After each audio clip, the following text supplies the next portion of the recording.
and number 15 on the Season 2 leaderboard, respectively. Round number 5 of action. This should be a pretty fun one. You talk about this like it's Obs on Aggro's worst matchup, because it is, but at the same time, it's, I still lose to this with Obs on Control sometimes. It's not a walk in the park. That just goes to show you how good of a deck Obs on Aggro is. Yeah, I mean, if Todd's on the play and just starts making creatures as early as turn 2, it is hard for Steve to get ahead. Well, turn 2 is very important. It's an Heir of the Wild, so Todd does have a turn 2 play. Might be the worst of the bunch, but it's better than nothing. Right. Now, one of the things that does help Steve here is that, well, I was going to say he needs to have a turn 2 answer, be it a Fleecemane Lion or a Bio Blight or something like that. This is an opportunity for Todd. Steve just had a Temple of Malady, a little scry action before passing the turn back over to Anderson. Basically, Obs on decks are very good at trading. Todd's game plan is to get ahead and then trade, whereas Steven's game plan is to trade and then get ahead. That's an attack for 2. On the passing of the turn, Mann going to draw a card. Big boon for Steve that Todd didn't just start playing more creatures. Yeah, no Anafenza there, no Fleecemane Lion, Rashacha Death Dealer, nothing like that. Any threat would have been pretty good. It hardly matters what it is. Just a Temple here for Mann, and now a Fleecemane Lion. Anderson's going to sacrifice his Windswept Heath. Yeah, Todd does have a copy of Hero's Downfall, but once again, one thing the mana of Obs on Aggro can be pretty picky at times. He can't actually end step kill this Fleecemane. Yeah, it's weird. It's a 3-color deck, and it is a pretty aggressive deck, but yeah, he cannot kill the Fleecemane with Hero's Downfall. Let's see if he wants to try to do it with Obs on Charm. Nope, he's just going to draw some cards. That's an interesting approach here from Todd, to use that to draw as opposed to removing the card.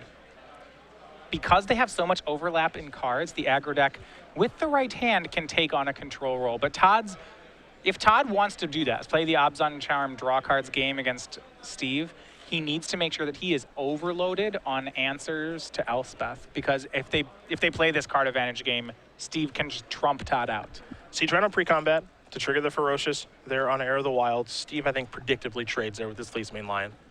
Steve just wants to trade cards as much as possible. See life total here, 20-15 in favor of Anderson. The danger here for Steve is Wingmate Rock, and that's why you saw he could have made a Siege Rhino there. That's why we want to see Steve do something like Obs on Charm, then just play a tap land instead, because you just can't let Wingmate Rock get raided. Here's Thoughtseize. Courser, Siege Rhino, 2 Fleecemane Lions, so, excuse me, 2 Coursers, 2 Fleecemane Lions, and a Siege Rhino. This is a pretty decent hand from Steve. Courser's great. The second Lion's probably nothing he's very interested in, but it's likely that he can trade off these resources. The only real way to poke a hole in this hand is probably just taking the Siege Rhino if you're Todd. Siege Rhino is certainly the most powerful card. If you had one kill spell, you may just want to try to kill spell your ways through the Coursers. But this is the problem, is that it's very, like I said, those cards in Steve's hand it's very easy to make them trade, and it's hard for Todd to stop them from trading. Well, Todd with just a Temple and a passing of the turn. Left that card on top of his deck, however. Todd doesn't have very many go-to trump cards outside of Wingmate Rock, and Wingmate Rock is only really a trump if it gets raided. So the fact that Steve doesn't have any kill spells right now is good for Todd, because it means if Todd gets a creature and attacks, he can raid a possible Wingmate Rock. But outside of that, this is what the Obs on Control deck does in the matchup. Well, Courser revealed Fleecemane Lion. Temple of Malady came in. That was a draw for Mann that turn.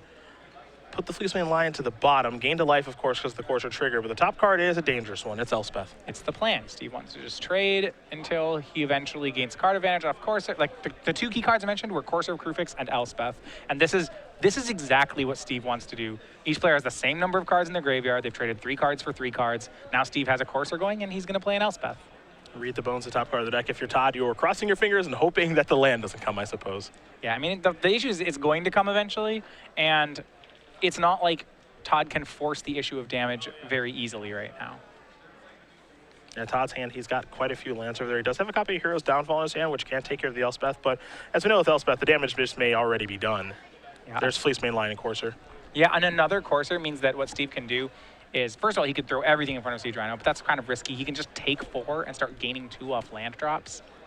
None of Steve's board has power 4, so he'll be able to play Elspeth, kill Siege Rhino, and just continue with cards like Read the Bones as soon as he hits land 6.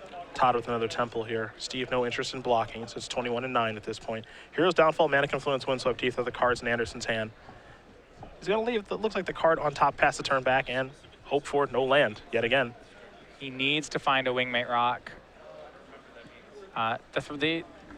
He dodges Elspeth this turn, but he's not going to dodge it again. Steve can read the bones here, and Steve will find land 6 after this read the bones. Yeah, it seems very unlikely that he would not find it. Siege Rhino's the top card of his deck at this point. Now, read the bones will bring Mann down to 7, but again, if he finds a land, he goes right back up to 9. So, right. He wants a land bad enough that he may even do something, like if his second card down isn't a land, he may scry Siege Rhino to the bottom just because I think he's so far ahead once he gets the land. Rarely do we see a Siege Rhino get pushed to the bottom, but we might actually see that here. Time to scry for Mann. So Siege Rhino.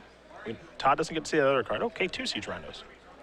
Now it's interesting because there's an alternate game plan of ignoring Elspeth and just playing a Siege Rhino every turn, which is pretty appealing. So I think Steve either wants both of these or neither of these. Yeah, this is a first for me. I actually haven't really seen this game state and this decision have to be made of. Do I want either Siege Rhino? Normally it's yes, put these cards directly into my hand. Let's see what the next card is, but it's not that simple right now. Well, it doesn't beat the things that beat you is the issue. So it still loses to Wingmate Rock, but it's really powerful. I think I want to ship it if I'm Steve. But I respect keeping 2 Siege Rhinos as well. That's a really good pair. He's going to cut the difference. He's going to keep 1. This is surprisingly difficult. All right, Sandstep Citadel. That's line number 6. See, now if he'd kept them both, he'd have the Citadel on top, and he would have won. That would have been. That's what you wanted to have happen. Courser of Crew fixes the top card. Yeah, that's a surprisingly difficult read the bones when they're both Siege Rhinos and you're considering keeping them both, putting them both away, or splitting the difference, and it's very unclear which is right. The reason I don't like it is that actually Siege Rhino doesn't attack well on this board. Courser triggers. Man's going to gain some life. Elspeth's just so good. Yeah, it really and is. It's so much what matters in this matchup.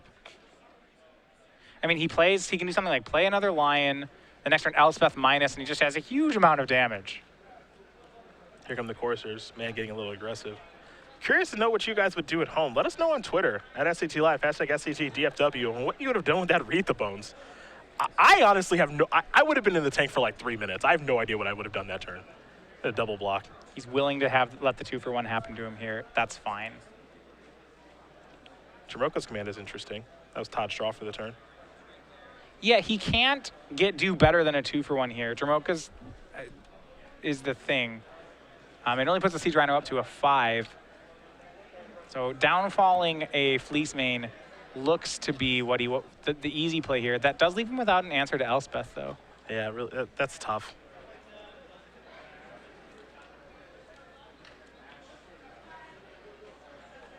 Yeah, that's really tough. I mean, Todd can actually kill 3 permanents this turn. Yeah, you see him kind of shaking his head. He is not thrilled with this having to be the exchange. Yeah, which is surprising. Maybe he didn't think that Steve would make that line. He can kill everything. Yeah, no, he can kill a bunch of stuff. He can kill just everything. Yep. His Siege Rhino will die. But then but if he kills everything, he has an empty board, and Steve has an empty board, and then Steve's going to play Elspeth. Yep. They're like, that sounds awful. It doesn't sound great. Like, I get it. So Todd's like, okay, Rhino will, this is cool. This is damage. So Rhino will fight Fleece Mane, force Steve to sacrifice Courser. So now Rhino's a 5 power, and it has no blockers remaining, so Steve will take 5. Okay. It's still not a good spot for Todd. Nope. Steve was Elspeth's really good against stops on aggro. No, this is not a great situation. Steve plays fairly straightforward. He can play Elspeth, kill Siege Rhino, play a free land off the top. Leaves out an empty board to his Elspeth. He's going to start by playing land our way, so he's going to go up to 6. Let's see the next card, Urborg. Yeah, there was some decision there. If he was going to go the Rhino play, he'd want to play the other Courser first. Yeah. So this shows a commitment to the Elspeth line. It certainly feels that way. Yeah, there's her 6 mana. There's Elspeth. That's going to tick down. That'll take care of the Rhino. Here comes Courser. Todd needs a good draw, like, right now. Yeah, and there's Remember, the only haste threat you have to watch out for out of Ops on aggro is if you believe they're playing a copy of Sirach. And even then, that would take Sirach plus another creature out of Todd, which isn't unreasonable. Say if Todd's turn was like Lion, Sirach, kill Elspeth, that would be a pretty big That's a really good turn. Yeah. Yeah. And before Sirach was in this deck in some capacity, Brian Braun and Brad Nelson playing that deck at the Pro Tour. Yeah, I believe the Jerry Thompson, Todd Anderson build for today does not run any copies Yeah, of no Sirach. Sirachs in their 75. Now, Death Dealer isn't, the best draw in the world, but it's not terrible. Well, the problem is that Elspeth tokens just render it useless here. Well, absolutely. No question about that. I think right now, like, Death Dealer is a threat that you are okay with attacking with in case you draw Wingmate Rock. It's like attack, you block, or regenerate. Here's a Siege Rhino. Because the only way that Todd's winning out, he's got to draw either Hero's Downfall to kill Elspeth like right now or Wingmate Rock right now. Exactly. And in the case that he draws either of those, Death Dealer is pretty good. Because we get to see every card that Steve draws now. And we'll have to see the top card here from the Courser that he's got to turn over. And he's got Urborg, believe in his hand at this point. But we get to see the top card of Llanowar Waste and pass the turn back. But it's got to be Wingmate Rock like this turn. That was a thought seize. That is not it. Yeah, and Todd knows that he's going to concede the game right away. Steve Mann going to win game number 1 here over Todd Anderson.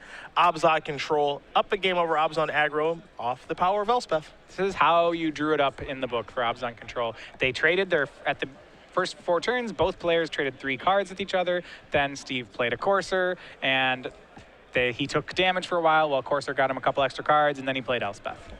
And that is exactly what you want to do in the matchup. There's some interchangeable parts. Sometimes your Courser is a Tasigur. Your Elspeth's usually just an Elspeth. That's always how it works. Typically just an Elspeth, typically hard for Todd to beat unless he finds Wingmate Rock, which he did not. He's going to go to the drawing board. You have to imagine he's going to bring in that other Wingmate Rock. He's got 2 Duress, 2 Self-Inflicted Wound, 2 Glare of Heresy, 2 Tasigur, 3 Hornet Nest, 2 Drown in Sorrow, an additional Wingmate Rock, and a singular Nissa World Waker. Outside of the Wingmate Rock, which is obviously coming in, what else do you like? All right, well, other things you can do in this matchup, I really like the cheap removal he has access to. Self-Inflicted Wound is pretty good in this matchup. One thing that Todd can do is if he can get ahead on the board, having that cheap removal to help push damage is great. Self-Inflicted Wound is good for doing that. Glare of Heresy is not unreasonable, but it only does answer, well, it answers enough. It answers Fleecemane Lion, Siege Rhino, and Elspeth. So imagine both wounds and both glares come in. Outside of that, you often see them going to some of these copies of Tasigur as well. On the other side of things here for Steve, he's got a Jamoka's Commander, Read the Bones, a Crux of Fate, 3 Erishan Clerics, 2 Drown in Sorrow, 2 Duress, 2 Nissa World Wakers of his own, an Ugin, a Murderous Cut, and an Ultimate Price. All right, well, this control deck becomes more of a control deck after board. Cards like Thoughtseize actually are not particularly good in this matchup. You just want kill spells. You want things that don't get blanked. So starting with a list, sometimes you can board, depending on their build, you can play Ultimate Price. Todd's is pretty heavy on gold cards, so probably not that. But I imagine we'll see the Murderous Cut. Dromoka's Command is reasonable here, but not great. The additional Read the Bones is good. The Crux of Fate is good. And that's about it in the matchup. You're pretty well positioned in the main deck, so it's only a few cards that change. All right, well, these players have sideboarded. They'll start shuffling up for game number 2. We'll quickly talk about the Star City Games Spring Collection. Basically what we've done, we've taken the stuff from game night over the past handful of months. We've put it on sleeves, playmats, and dice bags. Yeah, so you see that. These are the ones from May, June, or April, May, and June. So you have the bee, the kitten, and the bunny. Those are the first 3 you see. And then also we have one from our parody series that comes out. We come out with one of those every 3 months. This one's pretty good. It's our legacy favorite. It's the Delver of Squeakrits, as you see there. It's tough to say. I'm glad you said it because I normally screw it up. But all of these are available on card sleeves, playmats, and dice bags. StarCityGames.com/creature collection for more information about that as we do get ready for game number 2 here between Anderson and Mann. Anderson, number 15 on our Season 2 leaderboard. Mann, number 18 on our Season 2 leaderboard, which means Todd came in with 2 buys and Steve with 1. They're off to a great start here at 3-1, but one of them is going to be walking away with a loss, and that means they'll have no more losses to give today. Interestingly, one thing about Steve's sideboard that I just kind of want to point out is you typically have not seen Read the Bones in the sideboard as their sweeper. They've gone to End Hostilities.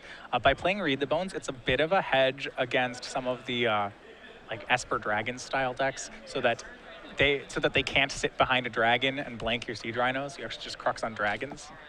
Oh, that makes sense. It's kind of cool. That's creative. When your matchup's bad, you got to get creative. That's definitely true. That's one of the ways to do it. You're like, oh, I'm boarding my sweeper against this control deck. But it can work. Hey, whatever it takes, honestly. Death Dealer is how Todd's going to start things off. Steve's going to take a look at his hand. He's already got the Elspeth. There's a Courser. It looks like there are 2. Fleecemane Lion as well. I believe he has kept in some number of his Thoughtseize. He's going to cast one right now. Todd with a Death Dealer, Self-Inflicted Wound, and a couple of lands, Urborg, Plains, and a Llanowar Waste. He's looking to draw spells here. This is why the matchup can be really, one of the reasons that it can be tough from the Abzan aggro side. This is a hand you'd want to keep from Todd's side, but it's not particularly good. I imagine Steve will just take a Death Dealer out of it. He's okay trading his threats for Todd's removal. There's another Thoughtseize. Steve's going to take a bunch. Take everything. Well, draw a good one, Todd. That's what Steve's saying. Steve did 5 himself that turn. Hey, he drew a good one. It's a Siege Rhino. Yep, pump, bash. But all it takes is a Courser, which I believe Steve has, and suddenly it becomes really clear what the game plan is. You see Elspeth in his hand, Courser's in his hand. Just get to turn 6. Those were the key cards. You Courser you Courser and removal spell your way up to Elspeth. Steve's going to sacrifice his Windswept Heath. He's down to 10. There's your Courser. Doing that to prevent future damage off his lands. Okay, no, he went and got the planes. He got planes, All right, yeah. he got planes. I mean, it's turn 4, and it's his turn 3. We're going to Todd's turn 4. Steve is at 9. And Todd has a Siege Rhino in his hand. It's a concern, but not a huge one. There's a Hero's Downfall on top of Steve's deck.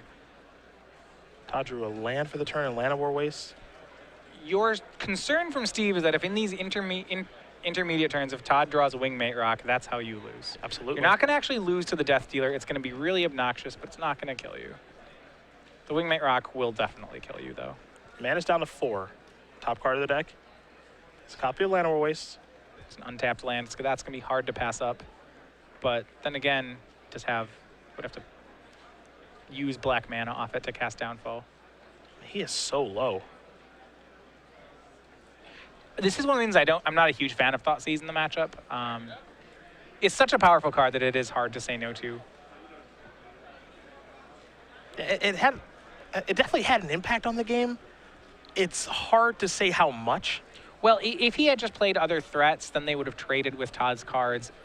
So eventually we traded 2 cards for 2 cards, but all of Steve's cards do that. So you board in Thoughtseize if you're worried that Todd will play all his cards faster than you can or something like that. You can take it is one of your ways to catch a Wingmate Rock. So I guess if I know my opponent's on a 4 Wingmate Rock version of Abzan aggro, I'm much more excited about playing Thoughtseize post board because I really want to Thoughtseize that card. I give Mann credit for knowing that they have 4 post board. Okay, I'll take it back. I'm behind the Thoughtseizes now.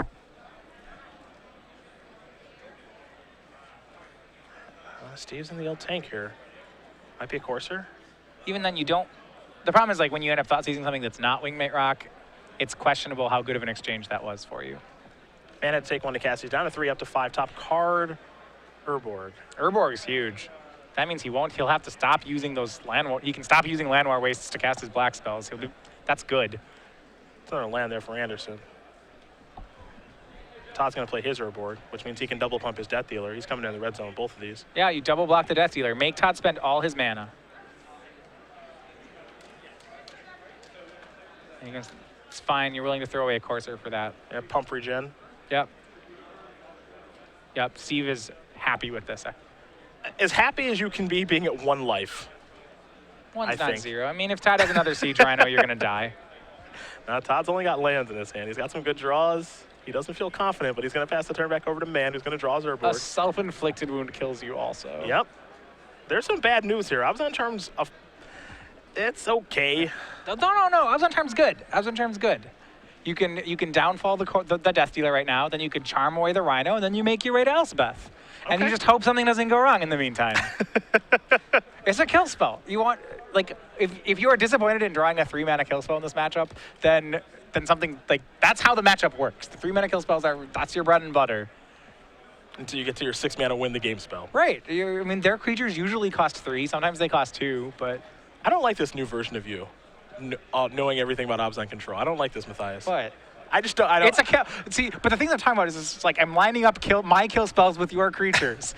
That makes sense. I like blue card or high tide, Matthias. I don't like cast the Siege Rhino, Hero's Downfall, Abzan Charm. I mean, Matthias. I would not be opposed to cutting Siege Rhinos from Abzan control if they weren't, that function of card. If there wasn't this stupidly overpowerful, really powerful 4-drop, I would just cut that kind of card. I'd just play some Coursers and some kill spells, and then that'd be it. How'd Todd do? Another land. It's a temple.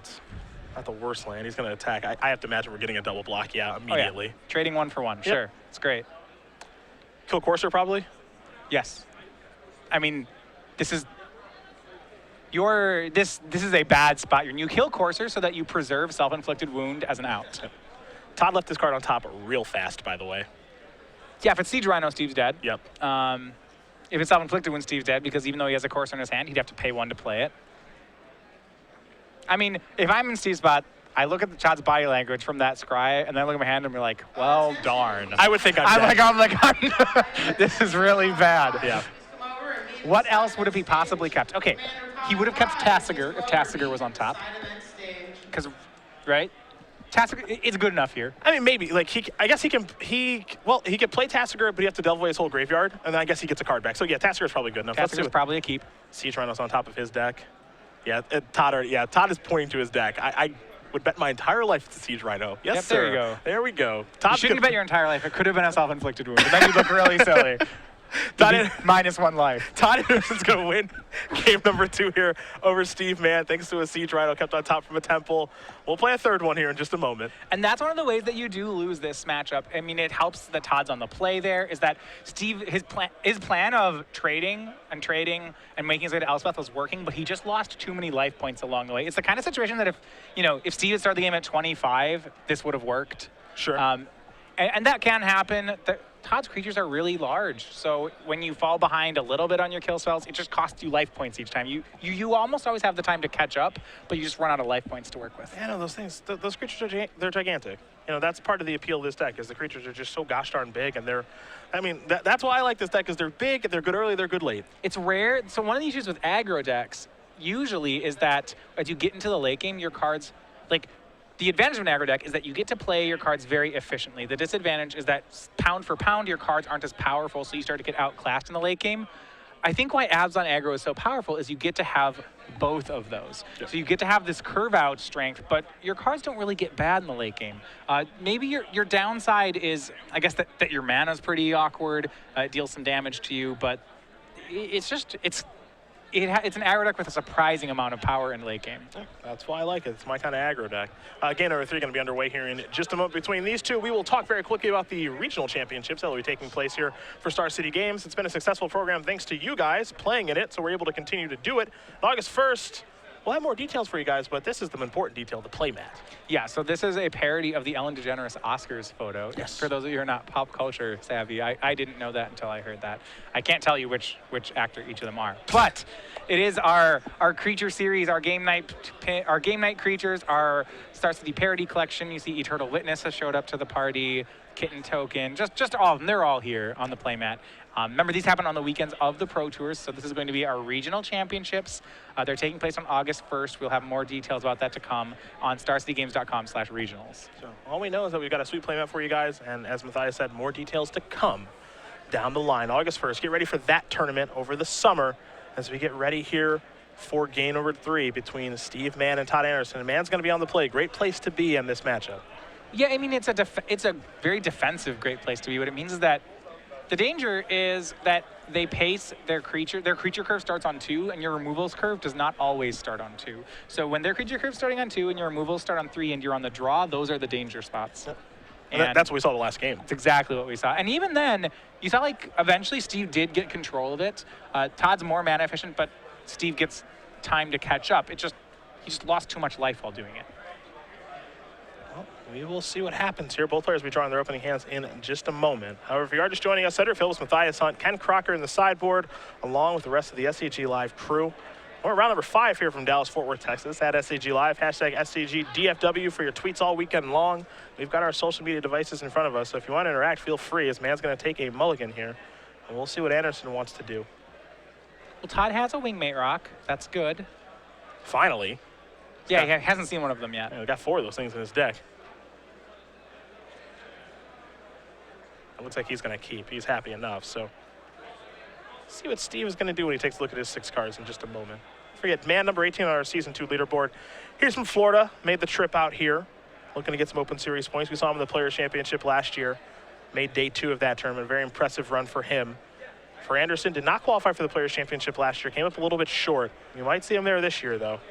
And he had 2 buys coming in due to being number 15 on our Open Series leaderboard. 2 very, very accomplished players here in the Open Series. So I always love to get to see when these players who are near the top of the leaderboard get to battle each other. It's a lot of fun. Steve is going to 5 now. I believe he had just a 1 land hand there. Can still win on 5. Will probably need something like a Courser. Yeah, I think now it revolves around Courser. Read the bones, Obs on Charm, stuff like that. Maybe Todd getting a slow start out of the gates by not having a 2-drop.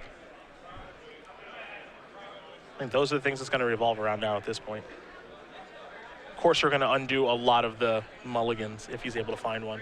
Yeah, Todd doesn't have a huge number of ways to remove it. He has some Jamoka's commands and downfalls, playing 3 and 2 respectively. Courser's place in the metagame is so interesting to me because Jamoka's command is so good against it, but Courser is still just such a powerful card. I mean, you still have to play in a deck like this. There's no way you're not going to. Now let's take a look at 5 cards. He keeps very quickly. Sandstep Citadel, we're underway here in game number 3. His hand is pretty reasonable. Has a land, believe it, yeah, it has at least 2 lands. One of them was Sandstep Citadel. That's great. Yeah, this hand's just good. I mean, it's 5 cards. That's the only downside, but he's got a Siege Rhino, an Obs on Charm, I believe a Den Protector too. Yeah, Windswept Heath, so he has the 3rd land. Yeah, his hand is just good. Now, Todd does have a play on turn 2, as he's going to go down to 19. It's a Fleecemane line, so that's important there for Anderson to get the ball rolling, as Mann will take a draw. The question will be whether or not Steve can keep Todd off that Wingmate Rocks raid.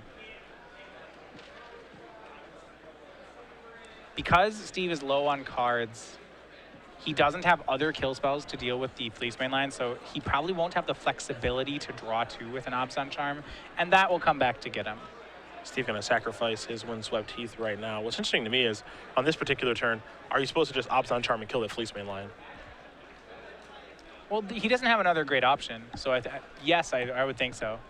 I don't know if he has any interest in maybe playing a face-down Den Protector to get that stage of the game out of the way, or anything like that. I think keeping it simple is good. You can go with this play. You want to make this play because next turn you're pretty committed into playing Siege Rhino, and maybe by that point you'll have enough mana to play Den Protector and flip it up on turn 5. So you want to play it now just because there's not going to be a good window for a while to play that Obs on Charm. That dealer there for Anderson. 2 Wingmate Rocks for Todd. And he drew 1 this turn.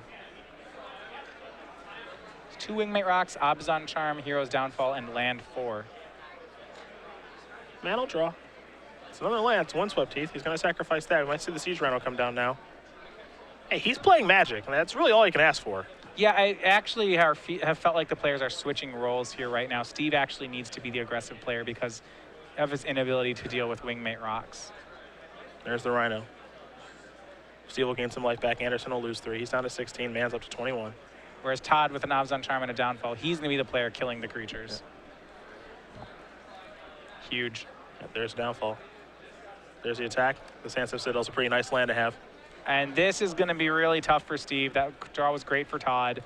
So now next turn, Todd will just get to start raiding Wingmates. And that is tough. Now remember, Steve does have a Crux of Fate in his sideboard. It's not in his hand as of yet. It's got double black now thanks to that Caves of Koilos. This will be a Den Protector face down. The ability to return Siege Rhino or Obs on Charm. Pass that turn back. Right, so with more cards, what Steve... Like, imagine this board without the Death Dealer on it. With more cards, Steve probably would have had a kill spell for it. I think that's where the mulligan has hurt him. Yep. Without Death Dealer, Todd's hand is significantly worse. It has a lot less Wingmate Rock in it. You see Todd immediately attack. From our side, that's predictable. You know, we know that Todd has a Wingmate Rock and a 5th land untapped. I was curious if Steve was going to block or not. He isn't. He'll take the 2. You don't think so? Todd will just pump, and then where is he? Or he might not pump and just say, okay, we'll trade creatures and I'll play Wingmate Rock. It's probably just both are bad. I mean, you're not beating the Wingmate Rock on Steve's side anyway. There's Den Protector. It's going to unflip, unmegamorph, as it were. We'll see if he wants to return if it's Siege Rhino or Obs on Charm. Remember, though, Crux of Fate still exists. If Steve can draw it this turn, it's just huge. Do you think maybe he plays towards something like get back Obs on Charm, try to dig into Crux of Fate? I don't know if digging into Crux of Fate is fast enough. You might just to get back Siege Rhino and say, I sure hope I draw Crux of Fate. Okay. If you're digging into Obs on Charm into Crux, you might be dead. He's going to get it. I mean, it makes sense. Abzan Charm's very good in this matchup. Drew a copy of Thoughtseize. That's not bad. I mean, it's not great, but it does mean that if he fires it off, that means he dodges the second Wingmate Rock. Yeah, it's like a weird spot to cast Thoughtseize, but given that you and I and everyone watching knows Todd's hand, you might want to fire off that Thoughtseize to get that other Wingmate Rock. Todd's hand's real good is the issue. He has a Temple, Abzan Charm, and another Wingmate. Yep. This hand's great. Maybe you start with Abzan Charm, draw 2, get some info. So if you're doing that, in order to cast that, you're going to go down to 15. You're taking at least 6. You're going to bring yourself closer to 9. You're going to go to 6 if you Thoughtseize afterward. You still might do it. You just have to hit Crux. If he's boarded in Ugin, Ugin would work, but there's no way he makes it to Ugin alive. Yeah. There's Charm. He's going to go down to 15. Yep.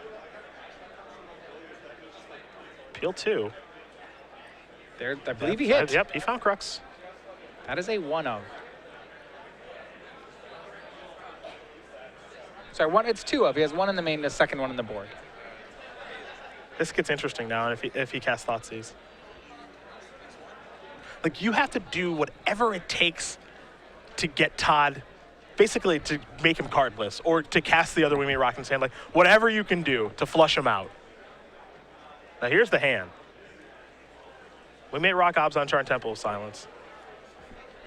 So it'll be interesting. You may, if you take Wingmate Rock, then you're not, you're going to have to block next turn with the Den Protector. He'll regenerate, and then Abzan Charm. You're behind.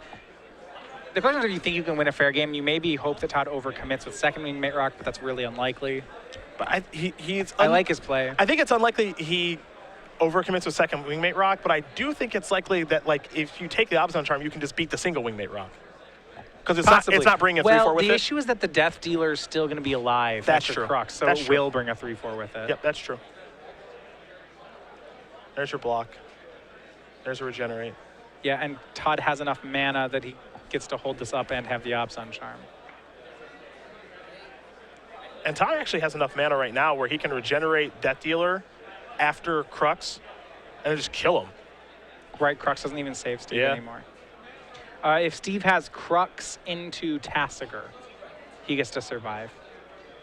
There's a combination of cards. There's a Sandsep Citadel. Then again, he doesn't play Tasigur. So that's not an out. No, I think once he's added Den Protector, you don't have room for both of those two. Yeah, that makes sense, actually. Yep, and he's going to extend the hand. Todd Anderson's going to win this game and match here over Steve Mann. 2-1. Abzan Aggro is going to sneak by Abzan Control. It's a tough matchup for Todd, but an untimely mulligan to 5 there for Mann is going to help Anderson get this one and move on to 4-1. Yeah, and really a great hand from Todd, too. Wingmate Rock was one of Todd's keys there, and having it in multiples is really good. I mean, you see exactly how powerful the card is in the matchup, and we highlighted it right at the top as a way for Todd to actually maybe to steal a game, or that's his game plan that he's going to build around. And there, it's just, okay, I got a Wingmate Rock. Elspeth is not going to solve this problem. You need to have a card like Crux of Fate. It didn't show up in time, and Todd's able to win the match because of it. Yeah, well, congratulations to Todd. 4-1 now, off to a nice start here, making his trip certainly worth it. Steve Mann down to 3-2, so one half of the Florida contingent off to a bad start here, but